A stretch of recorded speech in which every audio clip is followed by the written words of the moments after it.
Welcome back, everybody, to the GameChat podcast. It is Tuesday, February 2nd.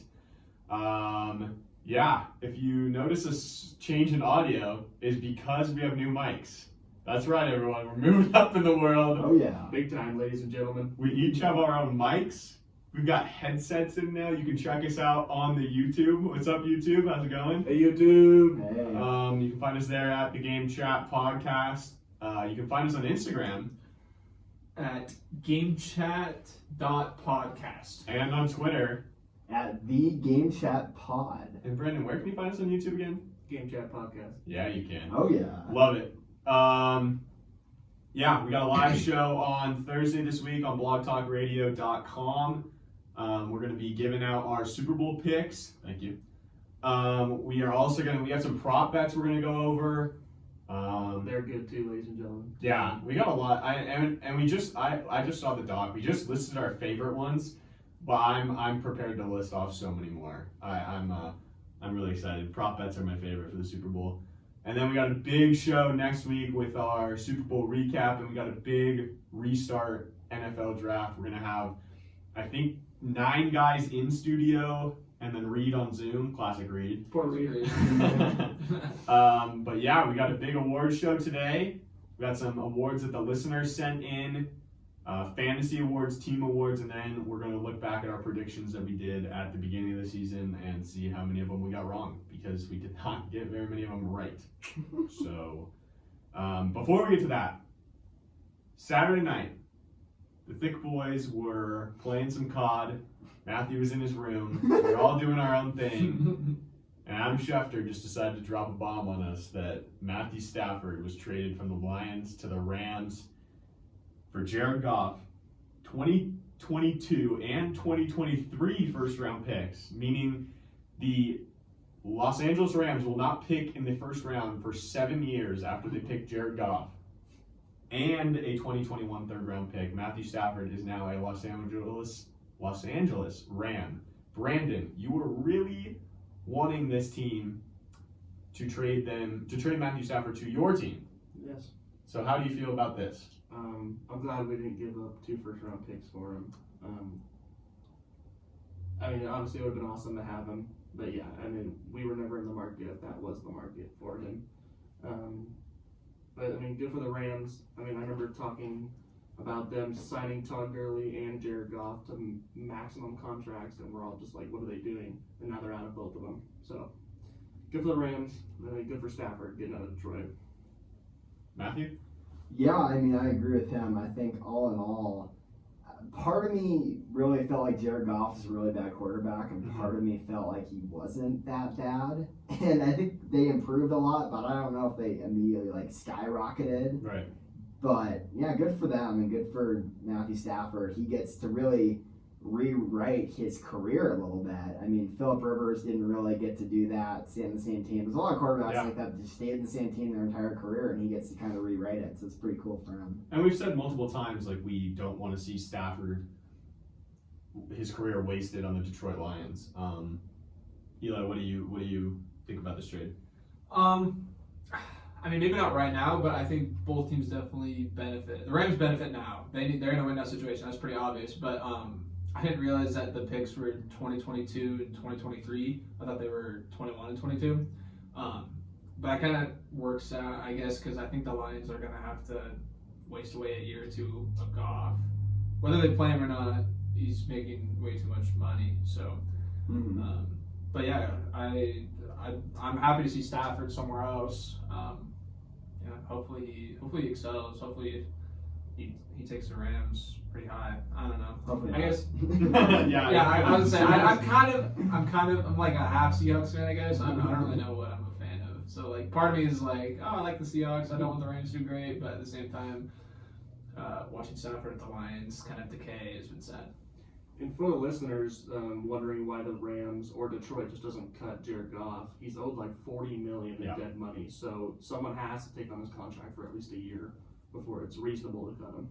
So I have some notes on the Rams cap space. So the Rams cap space this year, their top 6 guys are in cap are Aaron Donald, Jalen Ramsey, Matthew Stafford, Cooper Kupp, Robert Woods, and Andrew Whitworth, their left tackle.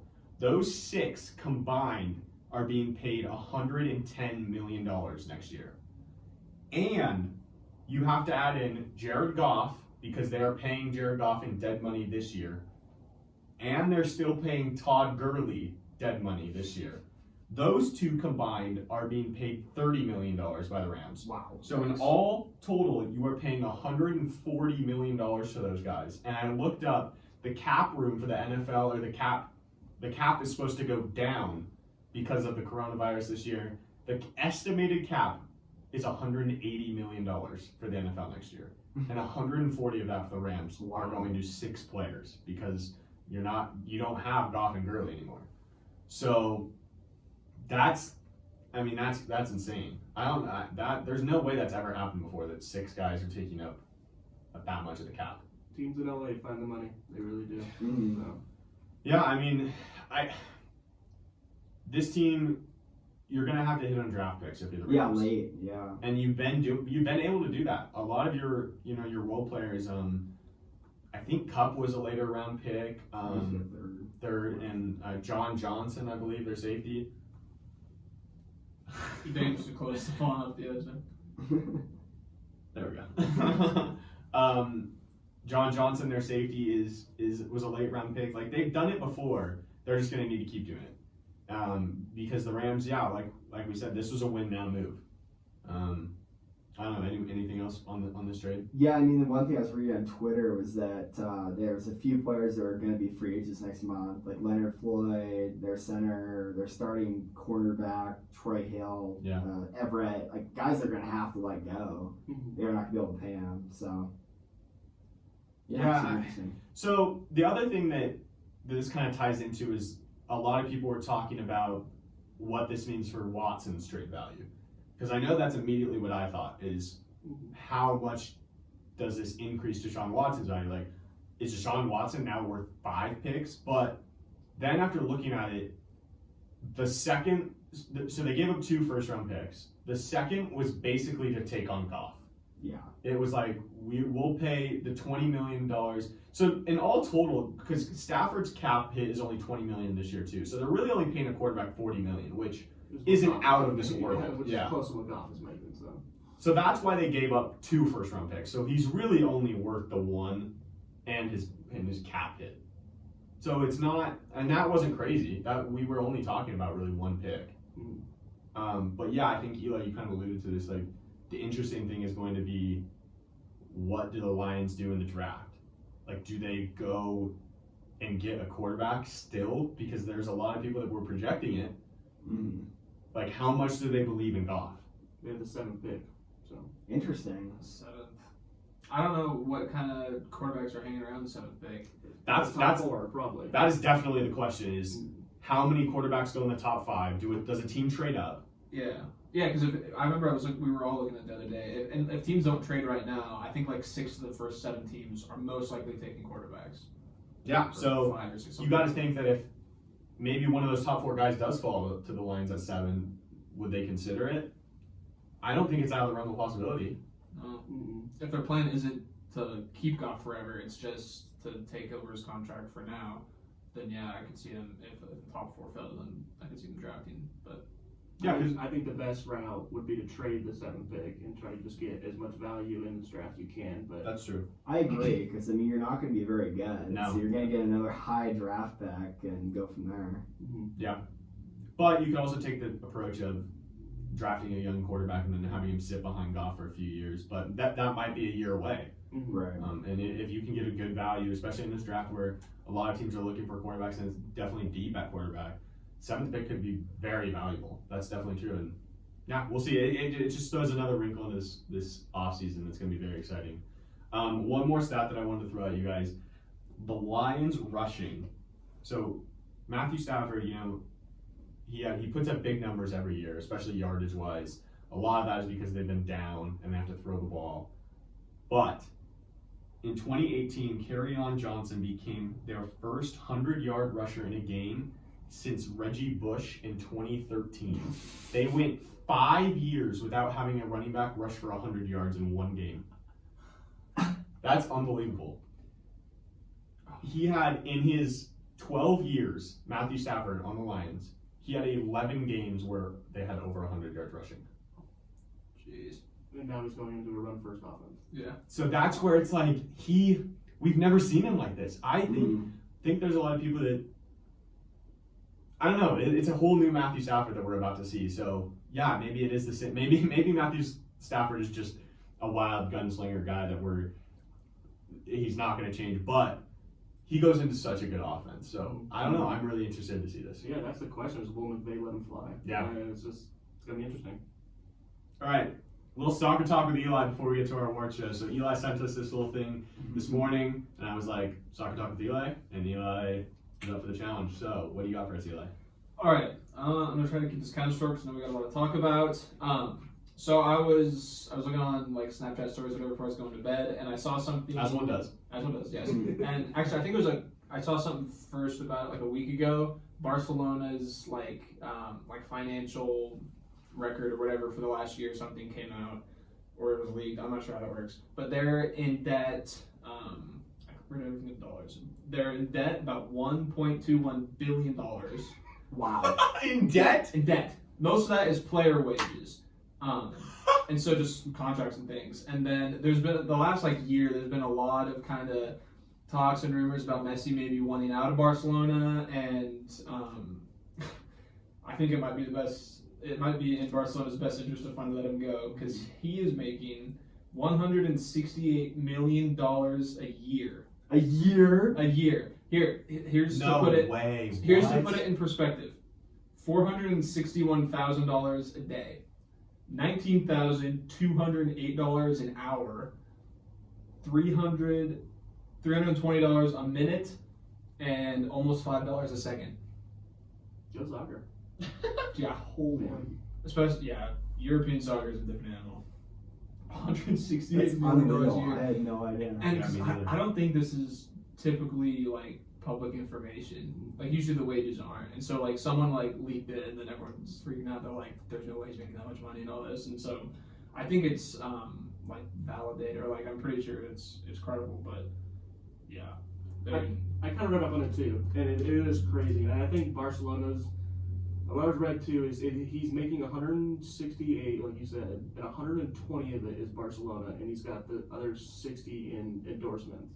So they're taking out 120 million alone, and it's unreal. I mean, I saw the debt number, and I almost cried for them. It's unreal. Yeah, and the part that's really pathetic is that they're that much in debt, and so $1.2 billion in debt. Most of that is just their player, paying their players. Yeah. And if you're in that situation, you should be winning the Champions League every year. Oh, yeah.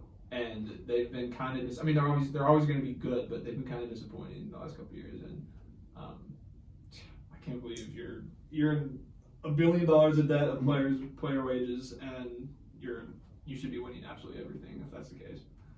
Yeah, it's just so weird just the fact that their wages are kind of secretive coming from a sport where we can literally look up the cap for any team in 10 seconds, and Right. you all people just know automatically how much players are making. It's just so weird, but That's very true, because the paper probably says 150, 120, whatever it is, but who knows how much they're actually getting, Yeah. So maybe it is that 160 mark or whatever, that person reported. That's crazy. all right, let's get into the award show. So we did a mid-season award show. I think it was after week 7. So go back and listen to that if you guys haven't. We basically just went through exactly what we're going to go through now. We did a lot of fantasy awards in the midseason, and we're so far removed for fantasy that I only brought a couple fantasy awards into this show. But we also predicted preseason awards in the preseason. So okay, we have to preface that. Actually, should we get to? Okay, I'm just going to preface it right now. Then we'll get to our preseason award picks later. For the Super Bowl, we basically did a draft. We said we were you could only pick. So we only were able to pick certain teams for the Super Bowl. We all had to pick different teams. Yeah. Right? Yeah. So we couldn't all pick Chiefs. I think I got to pick the Chiefs, but we all had to pick different teams for the Super Bowl. So that's another thing. Our Super Bowl picks, I was the only person that had one team in the Super Bowl. And I had them facing the Cowboys. So I'm not going to brag. because I have them facing the Cowboys in the Super Bowl. And then for MVP, same thing for everything else. We all picked something different. For MVP, no one picked Mahomes or Lamar Jackson, which if you remember at the beginning of the season, odds were so far in favor of Mahomes and Lamar Jackson. Mm-hmm. So we said no Lamar, no Patrick Mahomes. And yeah, so that's just for everyone, Cole, that tells us how bad we are predicting awards. That is why. Not point fingers. Not pointing fingers at Cole. But I'm tired of people telling me that I'm trash at predicting stuff when we put so much. Maybe next year we'll just pick all the favorites. And Let's do it. Yeah, let's do it. yeah, that would be really exciting. Shut up the haters. That's how you know you made it when you have haters. Except one of my brothers. He's been a hater. He's been a hater. Okay. Let's start off with some awards that the listeners suggested for us. We put out a poll or a story questionnaire. I don't know what they're called on our Instagram. A poll. I don't know. It's not a poll because It's they're not not voting. picking, yeah. No. Questionnaire. Yeah. Survey. Yeah. First one was the Jameis Winston Gunslinger Award. I'm assuming this is just like the guy who, I mean, Jameis Winston, we all remember the glorious 30 touchdown, 30 interception season he had a year ago. The closest guy that I thought could deserve this award was Carson Wentz. Carson Wentz, he was like around 50% completion percentage for the year. He had 16 touchdowns and 15 interceptions. Nowhere close to 30-30, but that's pretty dang close. So that was my pick for the Jameis Winston Gunslinger of the Year award. I think that's what blows my mind about this question is that the highest was 15 interceptions this year, and Jameis had 30. He almost had Think of 15 those big sixes numbers, last year. It's unreal. Yeah, and then I thought about Carson. The next guy I had on my list, you guys won't like, but it's Russell Wilson. Yeah. He had the second highest Yeah, interceptions. He had 13 interceptions, but he had 39 touchdowns. So he had more touchdowns than Jameis. But yeah, I mean, it's hard to pick this one because there's not a lot of guys that had a lot of interceptions. So I mean, Carson only played 12 games, so I mean, he could have that's thrown a true. couple That is more. true. Yeah. I mean, That's not. I did forget. yeah, bad. I agree with the Carson one. I think he threw for quite a bit. I mean, they're always down, so you have to throw the ball when he's Right. playing, and then he threw 15 picks. So yeah, I agree with that one. Yeah, I didn't really have a great answer for this. I was just kind of thinking, because yeah, there was no one that threw up a 30 touchdown, 30 interception. Like no one's might even never- close. Yeah, it's unprecedented. Yeah, we might never see that again. So I like stats wise, I couldn't think of much, but then kind of just generally like quarterbacks that just if they're in a pinch, they'll throw it, but try to throw it to someone. Just throw it as much as they want. And when I was thinking about it more, all the quarterbacks I thought of do that, but they throw it better. Like they just get Right. completions and they're just good. And so I feel like it's not the right award for them. Like us, Yeah. like Josh Allen, like he'll throw it all over the place, he'll run, like he just goes crazy, but he kind of Sometimes it's good. Yeah. he kind of makes it work. He made it to the championship or whatever it was. Honorable mention, kind of a hot take. I had Tom Brady on my list. Okay. Just because of the same scheme that Jameis came from last year. Yep. And I wish I would have looked at Tom Brady's stats like from past years. But Brady went 40-12, which isn't far behind Russ. And No. it's one more touchdown and one less interception. Which, but I think 12 interceptions is high for Brady. So That's definitely not his typical New England numbers. He did not throw that many interceptions. At least I don't think so. I don't remember. Whenever I think of Brady in New England, I just think of like short dump off passes. But smart passes. Yeah. okay, the next listener award is the most inconsistent player of 2020. This one was tough. I'm not gonna lie. Brandon, you want to start us? Yeah, my most inconsistent player of the year is Adam Thielen.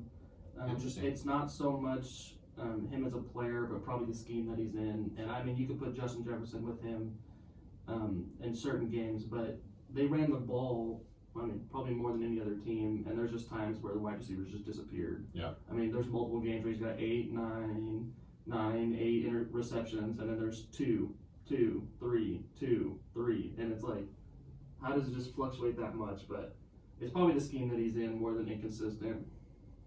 But yeah, I didn't really put a ton of thought in this one, I'll admit. One name I thought of, I was really thinking about the Raiders. The Raiders were a team that were very inconsistent throughout the year, and I went with Derek Carr. Because Derek Carr, the 2 games he played against the Chiefs, he balled out. Then the week after their second matchup, they lost 35-31. They played the Falcons, and they lose 43-6, and he just had a horrible game. Got sacked 3 times, threw like a pick or 2. Just had a horrible game. They were 8-8, I believe, and he just played Yeah. off and on. He's really good or really not very good. And so you're like, what are we gonna do in the next Right. few years? So yeah, Derek Carr is my pick. My answer kind of is the same reasoning as Brandon. Like, it's probably not so much the player, but more of just like the coaching and maybe scheme. I chose Aaron Jones, and like their sort of game plan I think is pretty good. They have 3 guys; they're all pretty competent. But Aaron Jones is obviously way better than the other 2, and for the fact that some games he would get like they'd split him equally. That they're all like it's all like super fair, even though Aaron Jones is definitely better than all of them. Yeah, I put him as most inconsistent. I remember we'd watch like a Sunday night game or whatever, and Brandon's just needed some Aaron Jones points, and for whatever reason, he's just on the bench. He's not injured. They're winning. They need to run the ball, and he's just Jamal. yeah, like oh, and then like we're gonna throw AD down in there too, and it's like Yeah. why? But so, yeah, I had Aaron Jones. The thing that kills me about Eli's pick is that it's Aaron Jones' last year with the Packers. Why not just run him into the ground? That doesn't make any sense. Yeah, not for.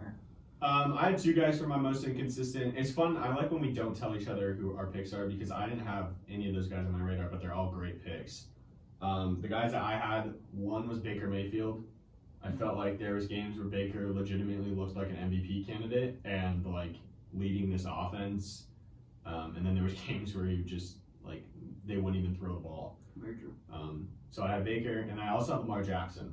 I think there was just some teams this year that were more prepared to stop Lamar than others, and in those games he looked like he couldn't do anything. And then there was games where it was the typical Lamar regular season game that we always talk about, where he just looks like he's untackleable, especially in the running game where he looks like no one can stop him. So those are 2 guys those are also very inconsistent for fantasy purposes. I was looking at Baker Mayfield, and he had multiple games under 10 points, which for a quarterback is horrible. That's great. And then he had multiple games over like 35. So it's just crazy. That's crazy. Next award is we had 2 kind of similar submissions on our Instagram. So it's the Bust of the Year and the Bozo of the Year. I kind of thought that was what the guy who put Bozo in the year meant. So Eli, why don't you start us off on this one? So my bust, it might seem a little unfair at first. I chose Odell Beckham Jr. I know he got injured. Like, you can't say he's a bust because he got injured, but even before he was injured, he was kind of a bust. Yeah, He was a bust. that's fair. Yeah. I had one that was similar. And I think my second answer was probably a better answer, but I'm sure one of you guys chose him, so I'm not gonna say it. If you guys don't say it, I'll come back around and say it. Good man. I think I see your sheet, and I have him on. Yeah, it's not a sleeper pick. There's a universal pick for this. Yeah, there's a On pick. our podcast, yeah. Yeah, I'll leave when you guys said. Go ahead. I guess I'll go. I'm not going to take the one I think Jack is probably going to be taking a break. I'm a little nervous now that this might not be the I'm gonna go with Cam Newton. I Okay. think the first 2 weeks, the Patriots is playing really well, and I'm not gonna put all the blame on him because he had nobody to throw to. But the hype that they were supposed to have with Bill Belichick and everything, for them to go 7-9 was a huge disappointment.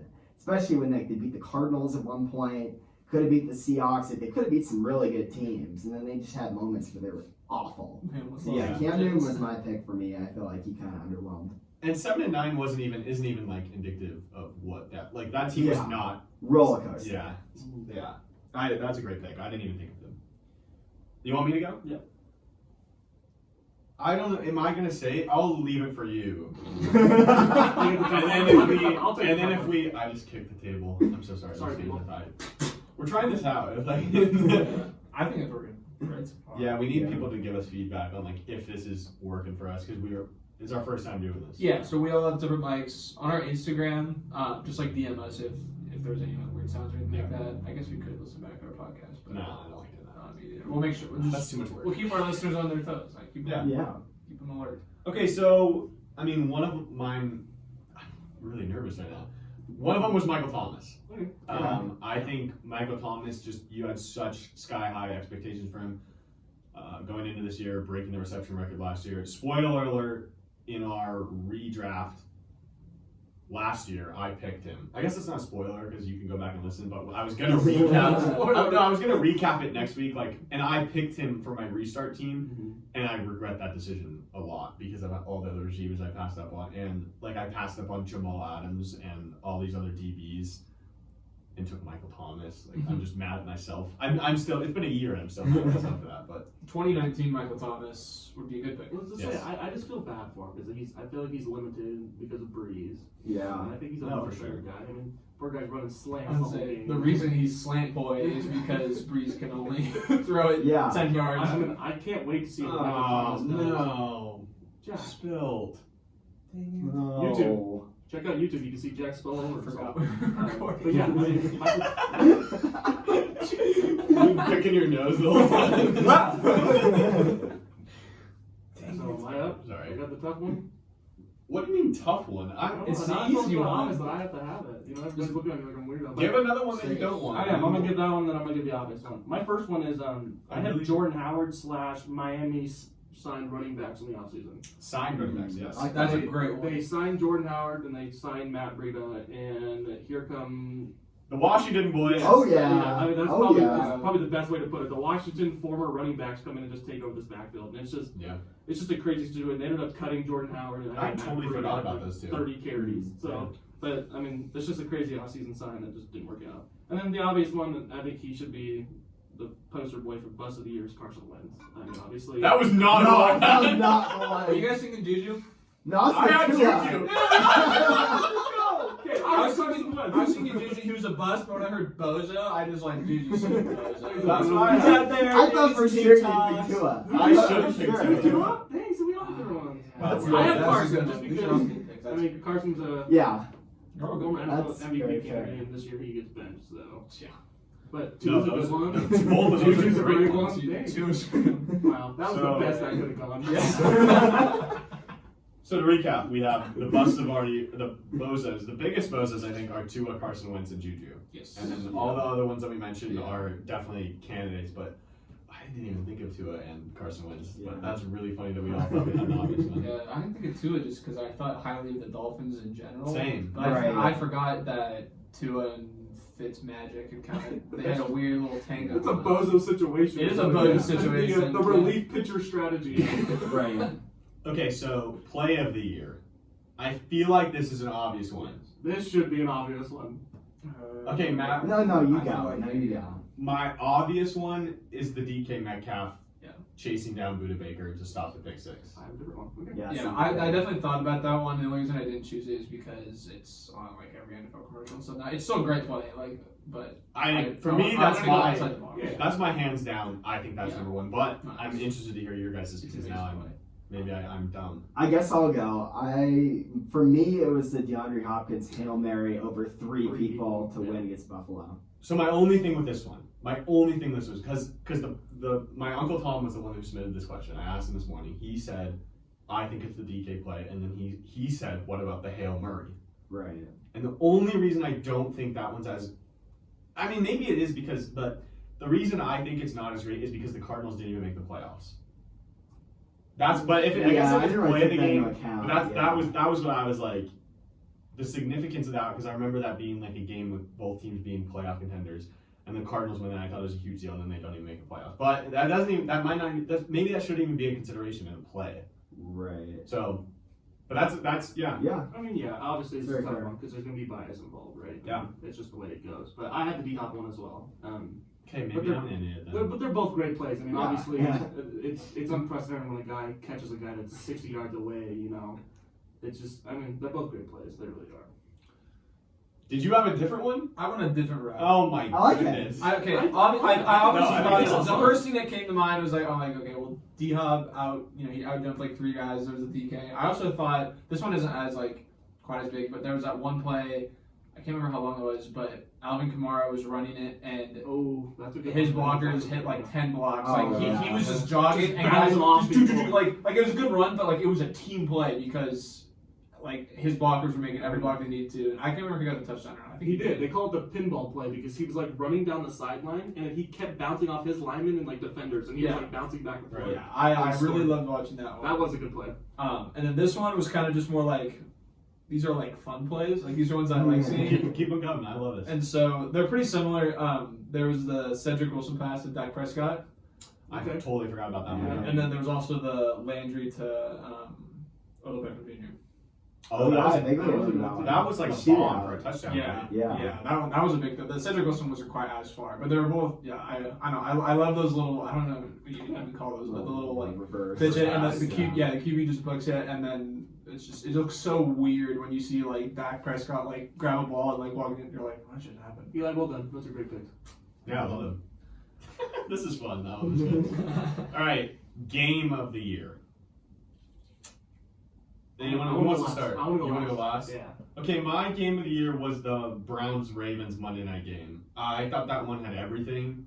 Lamar pooping himself and then coming back and throwing a It touchdown. really is win. just a gem of a game. I mean, that was so fun to watch, and it had the scoring last minute, and that was just awesome. Yeah, so that was my favorite game of the year. There's a lot of other candidates though. Yeah. I guess that's the one I had, but I will go with the Seahawks Patriots week 2, I believe, where Cam Newton was just running all over us, every single just the draw play and everything, and we end up stopping him at the 1 to win the game. Yeah, that was probably my favorite. There's the Seahawks Vikings game. Yeah. Definitely was up there. The Seahawks Cardinals game. Was that the Thursday night game? Yeah. I mean, A Seahawks played in. I was gonna say a lot of the Seahawks games were nail biters. Yeah. I remember those. Those were crazy. That feels like so long ago too. By the way, Yeah. my heart's still recovering though.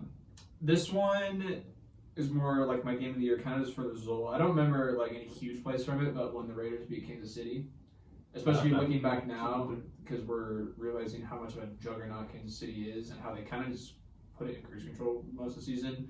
And then the other one, this one's kind of more like a fun pick, but the Cowboys and Falcons. I think it was kind of early, and Me too. Yeah. and it was really exciting. It was just, I think it was a lot of stupidity on the Falcons side, but still, it was crazy being down. I can't remember the exact, but they got like an onside kick touchdown. Like it was insane, and Yeah, no, that was a crazy game. yeah, The onside kick, yeah. yeah, I can't remember what the deficit was, but it was a lot of the Falcons' fault that the Cowboys were able to come back to the game. And that game basically got Dan Quinn fired. Like that was okay, Falcons. For game of the year, obviously the Bills Cardinals one where you talked about the Hopkins catch was cool. My number one was actually the Cowboys losing or beating the Falcons with 15, down 15 with 7:47 left.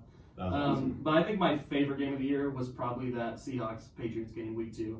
It's what led up to that final drive, and Cam's running just the same draw play and then the little jump pass he ran off of it. And then I remember just all of us sitting on the couch, everybody holding each other back, and we're like, what are they going to run? What are they going to run? The pass or the run? And he ran the draw run, and they just took out his legs, and that was just crazy. I mean, I'm not a Seahawks fan, obviously, but it was fun for me to watch because you just knew what was coming, and it's like whether or not the defense was going to stop it. Yeah, I was getting hyped when I saw that. That was insane. That was a fun Because that play was unstoppable. It's like you can do whatever you want, touchdown every time, and then somebody stopped it. It was crazy. And also at that point, we thought the Patriots were like the real deal. So that game meant like a lot. Yeah. It was just really cool. You might want to go closer to the mic, Brendan. I don't know if they can hear that. I think it's fine. I do. You can hear me? Okay. My headphones suck, so I can barely hear myself even. Best trade of the year. This is the last listener award. We have so many awards. Who wants to take this one? I can take it if no one wants to, but I had Diggs. I think we all have that. Yeah. Just enhance that offense. I feel like anybody picked that one, but yeah, that's better than And the thing is that both, like, the Vikings get a good part of that deal too. Like, they get Justin Jefferson and don't have to pay Diggs. So, and that's what they wanted. Like, they couldn't afford to pay Diggs and keep the guys that they needed to keep. So, for them, getting Justin Jefferson was a really good deal for them too. Best value trade, the D-Hop trade. I was gonna say the Hopkins one was mine, but I said for Arizona because I felt like the Texans lost that trade horribly. No, for sure. But the problem is that the Cardinals didn't They make the make the playoffs. playoffs. That's why it didn't. Yeah, that makes sense. That was, to me, is that the Bills go to the AFC Championship Yeah, and Bars would do the Diggs. and the Cardinals don't make the playoffs. Yeah. Yeah, I had Diggs, but the only other thing I was looking through, like the different trades that happened, and during the draft last year, the Colts traded up 3 picks and gave up a 2nd round and a 5th round pick for Jonathan Taylor. Ooh. And they gave up the picks they ended up giving up were Grant Delpit and Nick Harris in the 5th round, the tackle, the center from Washington. So just kind of a random little I like thing that we got to route. do. I like that route. And Taylor looks like he's gonna be a stud for sure. Yeah. All right, we have 2 fantasy awards to give out. Let's just go around and give out both of these. Steal of the draft, so best value, and fantasy MVP. I'll start with these. My steal of the draft was Stephon Diggs. Speaking of the devil, I'm struggling to remember where he was picked, but my gut feeling was anywhere from like 3rd to 5th round. I think 3rd or 4th. Yeah. And he was a guy that dominated. Like seriously, like was like number 2 receiver I think on the year. Mm-hmm. And my fantasy MVP was I kind of split it between 2. Aside from the person in this room, you probably didn't lose your fantasy championship if you had Alvin Kamara on your team. Sorry, that was kind of mean, Matthew, but Not wrong. and then Devontae Adams I think also has to be up there for fantasy MVP. Yeah, I'll go next. So for the steal of the draft, I had Diggs. I kind of put Josh Allen in there. Quarterbacks usually get a lot of points, but I remember I got him later than most quarterbacks, and he ended up getting more fantasy points than a lot of those guys that went ahead of him. I don't know if this one you can technically count as steal of the draft. I had Justin Jefferson. I don't even know if he was drafted. Was he drafted? He was in dropped? ours, yeah. He was drafted and dropped, and I think picked up again. So I had him as a steal. Yeah, definitely. Oh, and then MVP, I guess. Yeah, I had like Devontae, Kamara, all that. But then, also Young Hoku. Go. Just quick little wink in there. But then I made emphasis just like quarterback, wide receiver leagues in general. I feel like there's a lot of really good ones this season. Yeah. Like a lot of the top receivers have top QBs thrown to them. Definitely. For my steal of the draft, I went a little different route. I had James Robinson and David Montgomery. They both finished within like 5 points of each other, but the running back group was terrible in fantasy this year. And I feel like both those guys you got, James Robinson probably would win it over David Montgomery, but you got him late. You might He have gave you a lot got of points. Robinson on waivers though. Yeah. He might have been a waiver guy. I drafted Montgomery, and he wasn't good until like the last. Yeah, because 5 one weeks. point I got traded, it was Rockwell Armstead and then James Robinson. So I don't know if people drafted him, But Montgomery probably won you leagues, Mhm. even though he was bad at the beginning. Yeah, for most, the last, I think it was 4 or 5 weeks, he got like 20-something points. If you rode the wave, you were rewarded. Yeah. Yeah, I was. But you won. That's the Shut up, thing. Elon. I won the championship. I literally got rid of him right before he started getting good. And then for fantasy MVP, I had Josh Allen, and then I had kind of a wild card. I had Travis Kelce. I'm so sorry. I debated putting him on. Travis was my first. Josh Allen's the easy one. I had Travis Kelce, and people will be like, why the tight end? Besides Waller, who was like 30 or 40 points behind him, he had 100 more points than the 3rd best tight end in fantasy. Yeah. It's the guy, he dominates the position when Kill's out, and it's unreal. It's wide receiver points in the tight end slot. Yeah. And every year, I feel like we undervalue him going into drafts. We're like, no, you probably don't want to spend a 1st round pick on him, and every year he's worth that 1st round pick. It's unbelievable. Yeah, I'll probably, for steal the draft, I'm going to go Justin Jefferson. I think you probably didn't draft him. You probably picked him up, and then he probably was your wide receiver 2, or maybe even 1 if it's a really deep league. And then my MVP was Travis Kelce, which Brandon so eloquently took. But yeah, I mean, you can't get that value from tight end. And just to have that value and comparable running backs and wide receivers, you're just going to probably win or make it really far. And so that's a steal if you get him every single year. So yeah, that's my pick. All right, some team awards. We have 4 team awards. I'm going to start with the most surprising team of this year. I wrote down the teams that we said were the most surprising at the midway point of the season. We had the Browns, Steelers, and Dolphins, which I think are pretty good picks. Yeah. 7 weeks through the season, I think the Steelers were undefeated, so they were naturally on ours. Yeah. But Matthew, you want to start with your most surprising team? Yeah, I'm going to go with the Dolphins. I think all in all, the jump they took and the fact they should have made the playoffs really is surprising to me. And there's no other team that I really felt like took that big of a jump that I didn't see coming at all. I'm glad you've kept me honest in this, Matthew, because I've, for some reason, like totally disregarded the Cardinals and the Dolphins because they just didn't make the playoffs. But you're right, like they had such good seasons. I need to give them a little more credit than I think I am. Like personally, I think I'm just like when you said Dolphins, I was like, and then I was like, what am I talking about? Like, of course they were surprising. Like no one thought they were, but just because they missed the playoffs, I don't know. 10 wins. They were 10 Yeah, I mean, that's unbelievable. Yeah. And to not make the playoffs at 10 wins sucks. Yeah. Who's next? I'll go. I went an unconventional route. I had Washington football team. Dang it, they were on Oh, my okay. list. Sorry. I had the Dolphins and the Washington football team. Yeah. I mean, obviously, they were a team that wasn't in the hunt for the longest time, and then that defense, it's like they grew up like over a 2-week span.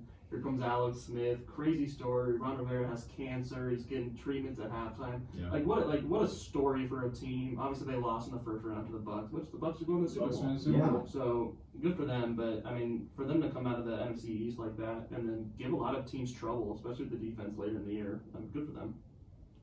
I'll go because you said you didn't have any left on your list. Yeah. Mine was the Bears. Just that they were able to make the playoffs. I really had low expectations for this team, and granted, it was really ugly. Like they just did not look like a good football team. They didn't look like a playoff team. But I mean, hey, they got the job done. So like, what can we do? Yeah, I didn't have this on my list, but I thought that when you said our like midseason was the Browns. Yeah, I mean, totally it's a great surprised. Because Yeah. it's an incredible story, but All right, most disappointing. Eli, you can start on this one because you got your pick stolen. But that's okay. This one, Once again, my bad. that's okay. This one you might not agree with me at first. I said the Colts because, and here, like they had a good year. Like I don't think this year was like a failure or anything like that. But I feel like they had the recipe to be so good, and they were probably a slightly better quarterback away from beating the Bills in like the playoffs. And so like they had everything, and had an incredible defense. They had some decent wide receivers. They had a great rookie running back, great O-line, and then Phil Rivers was kind of their limiting factor. And I know we were kind of like, we weren't like expecting the world out of them or anything, so it's not like they had high expectations and low output, but like they could have been so much better if they would have had just like a slightly different piece, I think. no, I totally agree. I think this roster, as we've said before, is capable of winning a Super Bowl, and so. Yeah, I mean, if you're probably in this locker room or a Colts fan, you probably are thinking Super Bowl. So yeah. What are we doing? It keeps bouncing. Oh, You're not I think it's best on the table. We need to we'll have to tape it down or something. Probably. I don't know. We got plans. I think we're gonna try to get a couch later this week, another couch in here, and make this more of a lounge podcast. But because then we could hold the mic, so we wouldn't have to keep them on the stand. Right. I don't know. Yeah, We could it's figure good, out yeah. something. And if we don't have the table in the middle, the cords aren't going to be Right. It's dragging the on, laptop but- placement's the tough part. Yeah, and the table is like it's like hard plastic. It's like Bear with us, people. We're working on it. But yeah, we'll have to figure out some more permanent solution. This is just thrown together in 20 minutes. Who wants to go? Who's got a disappointing team? I guess I'll go with Cardinals. I really felt like they had Bad. yeah, literally after you say that. I mean, they're a team that I hyped up the first half of the year because I really felt like they had all the talent in the world to make it happen. And the disappointing thing is that Cliff Kingsbury and that offense that was supposed to be so prolific, they just got timid.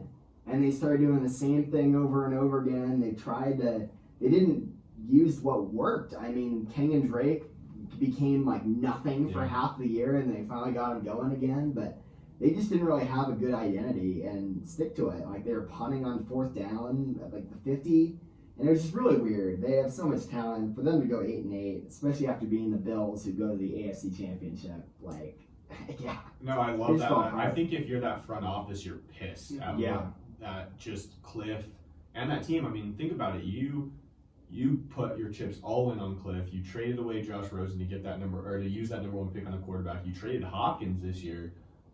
Granted, you didn't have to give up as much as you probably should have, but yeah, you're probably pissed. I think that's a great pick. But okay, to give some background, you can go back and listen to our mid-season award. I have to roast Matthew. We were giving our contenders because this was our mid-season, and to our credit, we said Seahawks, Packers, Bucks.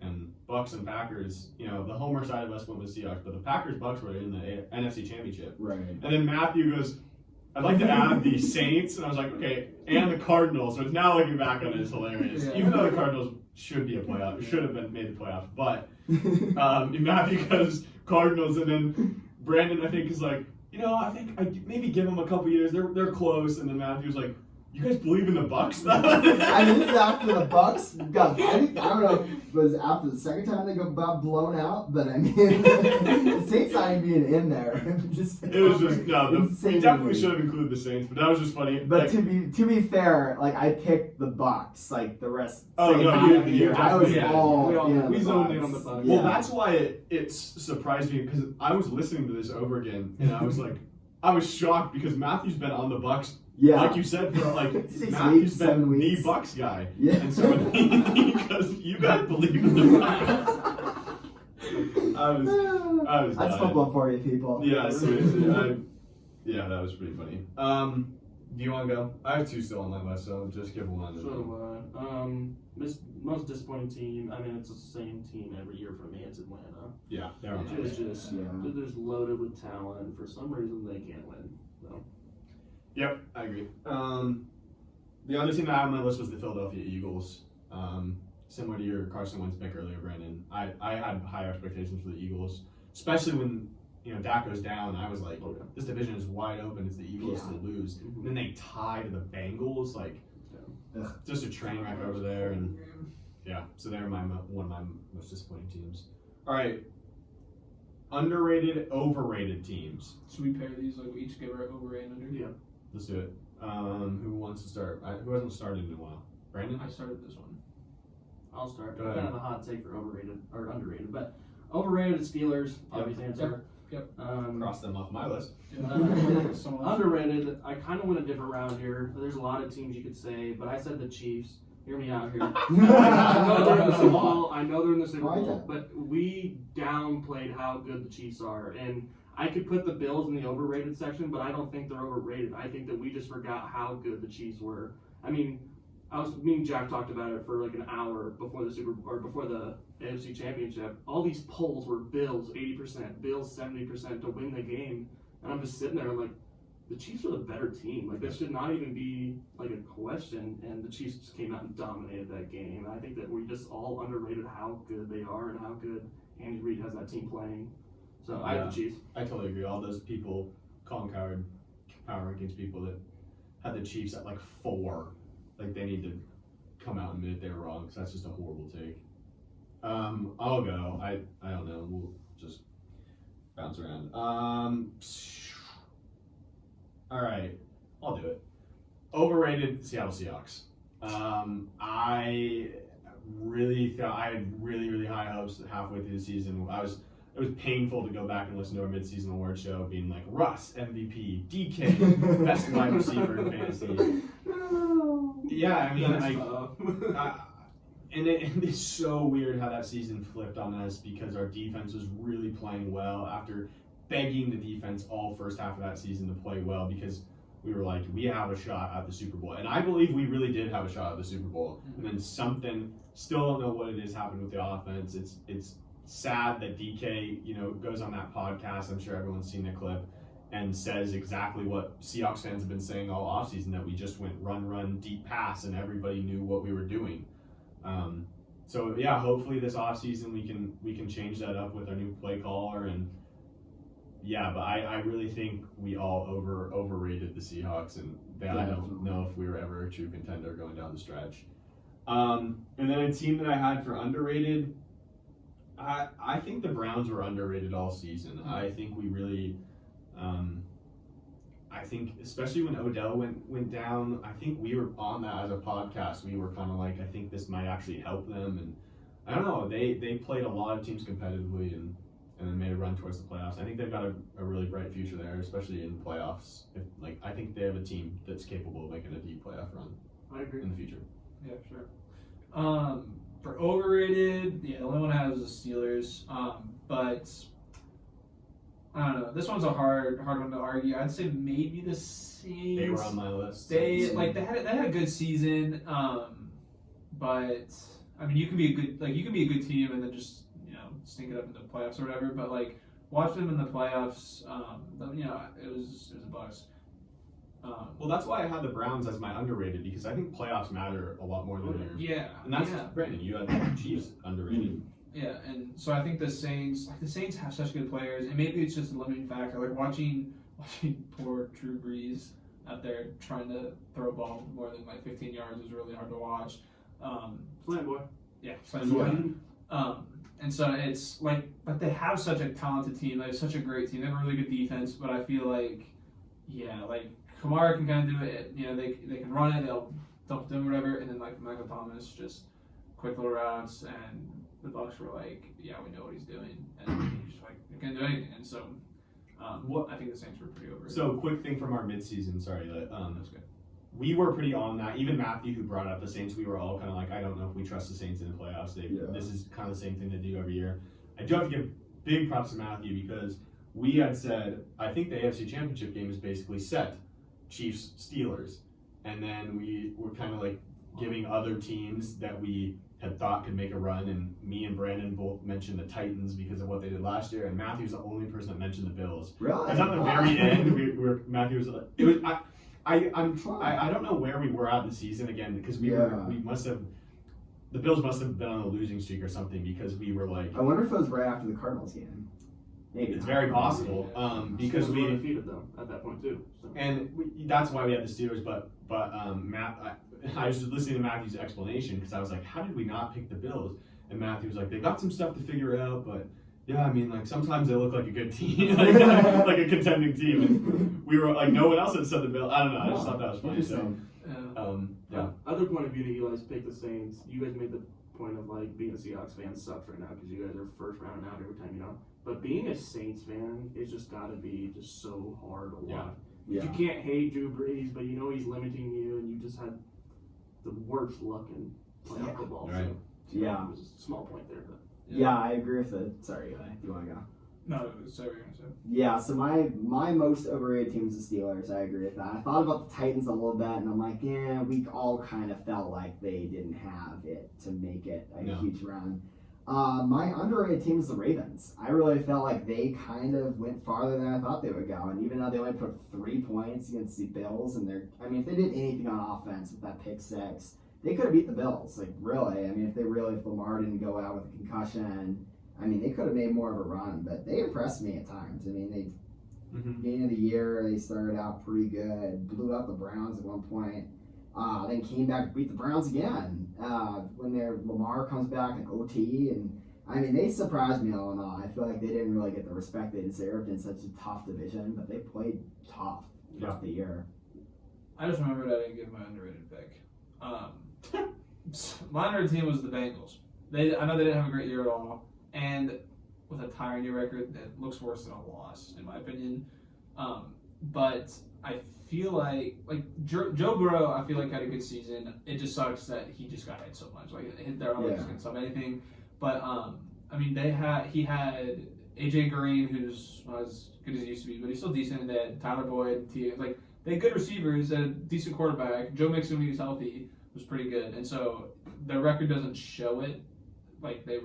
Their record says they're a pretty bad team, and they weren't that great. But I don't know. They can make some noise next year for sure. Yeah, I think they definitely have potential to make some noise. Before we move on from this segment, I don't think we can move past it without announcing that the Bucs should be in the underrated category. I had them right there. 100%. They're there. They should be at least mentioned for this category. Definitely, 100%. I think we all underrated the Bucs all year at some point. Definitely. Mm-hmm.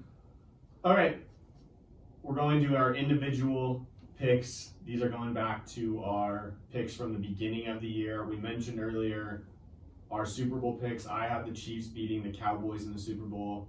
Brandon had the Niners beating the Ravens. Matthew had the Seahawks beating the Patriots. And Eli had the Saints beating the Titans. So we were no one on the Bucs, no one even on the Bills or the Packers.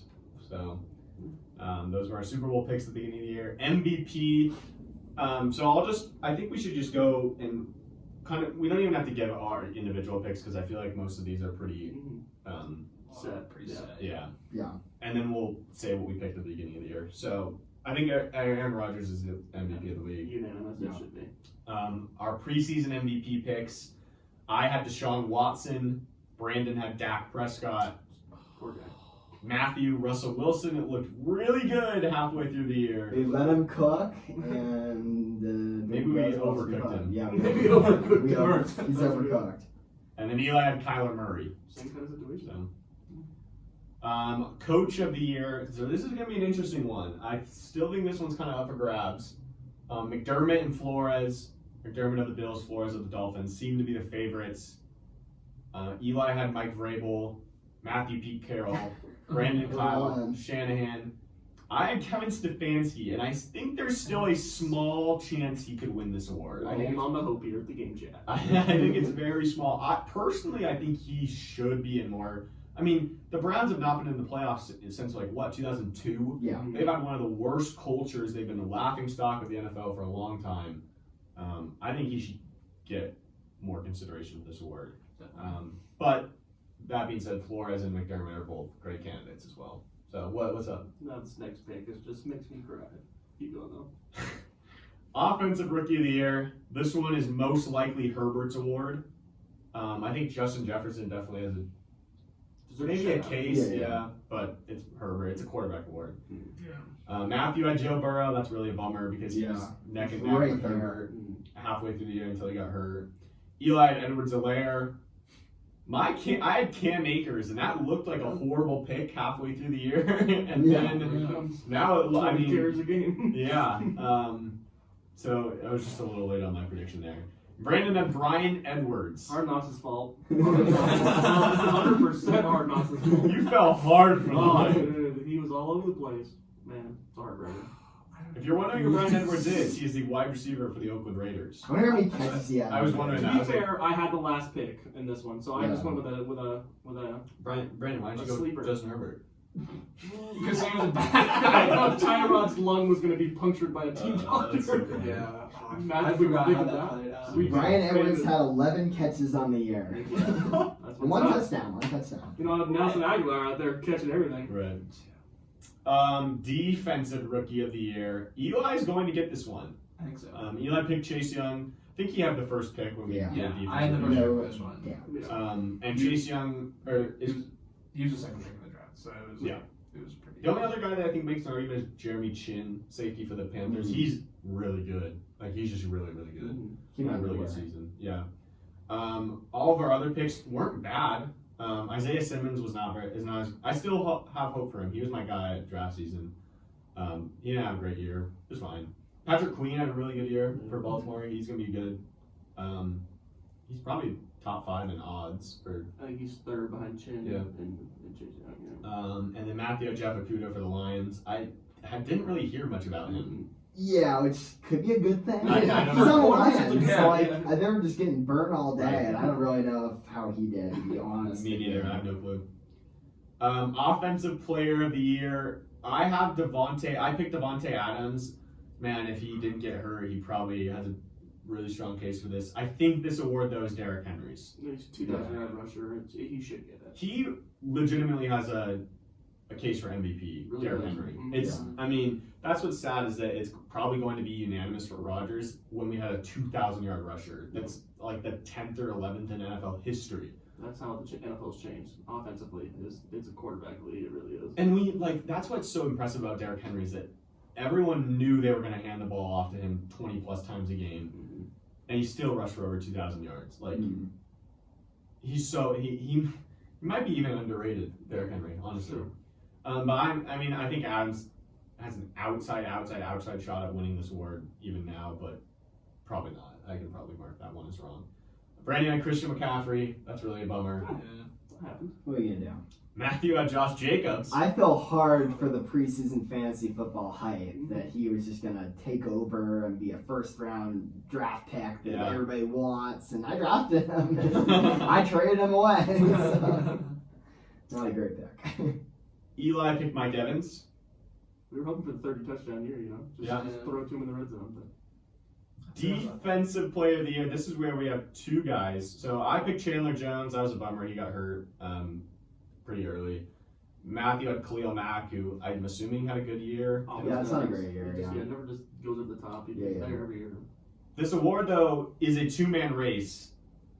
and a two-man race in the game chat too, because Eli had T.J. Watt, who had 15 sacks, I believe, led the NFL. So statistically, I think Watt is the favorite. Like, he has a better case to win this award statistically. However, Brandon's pick of Aaron Donald. It's never a bad thing. It's never a bad thing. He's always going to be in the two. Yeah, you can never count him out. And I think that's why he has a really good case for this award, is because I think he still had 13 sacks, and he's getting double and triple teamed every game. It's a minus 200 TJ Watt right now, I think, plus 200 for Aaron Donald. So It's pretty close. Yeah. Who do you guys think will win, if you had to pick right now? I'm gonna be a homer. I'm gonna say Aaron Donald, just because he is getting triple teamed every play. Yeah. It's just, Yeah. The dude it's what he does for the linebackers, and it's just crazy. But TJ Watt has a great case. I think they'll probably give it to Watt, in my opinion. Yeah. I think Donald's gotten it at least twice before, right? Yeah, At least, I think yeah. that's why they probably give it to TJ. Probably. That'd be my Yeah. guess. Yeah, I assume Aaron Donald probably makes a case for this every year until he breaks. Matthew, did you said Watt? Yeah, I give it a lot. Comeback player of the year. This one's a really weird one. Like, I'm assuming the NFL gives it to Alex Smith.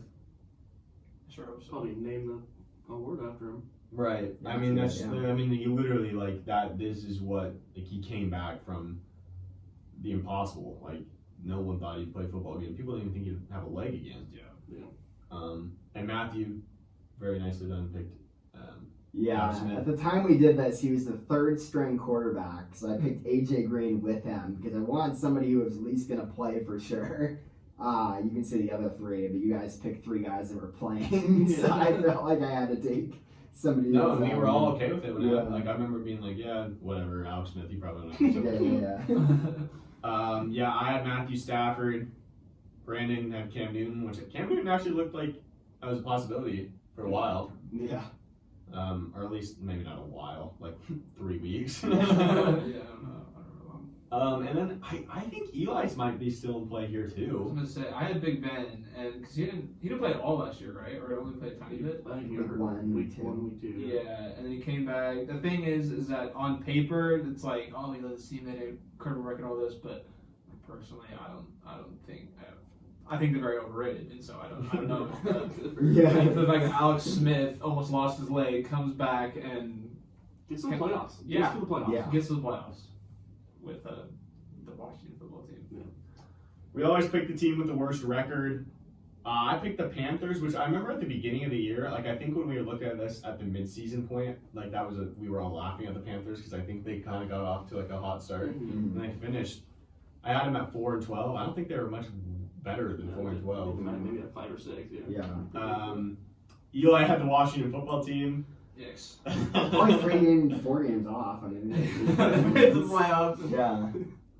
Matthew had the Jets. I give him 4 wins. 4 wins. And then Brandon actually predicted this one right. Brandon had the Jaguars. Well done. I'll still give him 3 wins, but it's what it is. Well done. They went on a 15-game losing streak. Insane. Beat the Colts. Week 1. Remember, that's what's crazy. The Colts. Minshew magic. Yeah, remember the first week? I feel like there was a lot of people that were like, "Oh, like Gardner Minshew." People were like, "Don't count him out." And, like people were like picking him up in fantasy and like. Hey, not to brag, part like 10,000, but we did call that. I remember, I think all of us were kind of like, yeah, this is like he was like, I remember the stat line, he was 19 for 20, but it was like for like 180 yards, Right. and we were all kind of like, all right, come on, everyone, like it's Gardner Minshew, like he's not a franchise quarterback. I didn't want to give a sense. Okay, then we had one more award that we did not give out preseason, but I think it's fair that we give out now. Most improved player. I think Eli, you put this one. I think I put this You one put this one on there, Matthew? Sorry. I like this one a lot. Most improved, Matthew, who'd you have? I gotta go with Josh Allen. Yes. I think he just took a huge step forward. Stephon Diggs did wonders for him. He just improved a ton, and you'll see in our little redraft where he goes, but he will go very high, I can Yes. assume, and for good reasons. I mean, he just balled out. And Yeah. Good for him. He's got a really good career ahead of him. I think this was the obvious pick for most improved. Did you guys have any other ones? I didn't see this on the doc, but yeah, I would have put Josh Allen too. So I had Josh Allen. I also had Garrett Bowles, the offensive tackle for the Broncos. Did just get paid. he made all rookie team in 2017, but 2018 and 2019 he had a PFF grade of 72.8. That's bad. And then 76.1 in 2019, and that's basically all we have for offensive linemen, other than like knowing that Quentin Nelson is really good. Is just looking at those PFF grades. So in the 70s, like Brandon said, is pretty bad. This year, 90.1 PFF grade. He was in the highest rated tackle or left tackle, I think. I don't know. He was on the PFF All Pro team. He also had no sacks allowed this year, and on a struggling Broncos team. So he got paid for it too, so good for him. Yeah, he's definitely, it's kind of a spoiler for you guys, but he's a guy that is on I think he's number 10 for my lineman in the restart draft, because he's only his 4th year, and maybe it's just a false jump, but yeah, he's the guy that's jumped on my radar. So there we go. We got anything else? Wrap it up. That's it. Cool. We went long. That was fun. Yes, sir. All right, we've talked about it before. We got a big week ahead of us. We've got Super Bowl is on Sunday. We've got a live show on Thursday. We're going to be giving our picks, so make sure you call in. Yes, please call in. Give us your picks. We're going to be going. I think maybe we do one rebuilding team, but I think it'd be fun to just literally go through a ton of prop bets.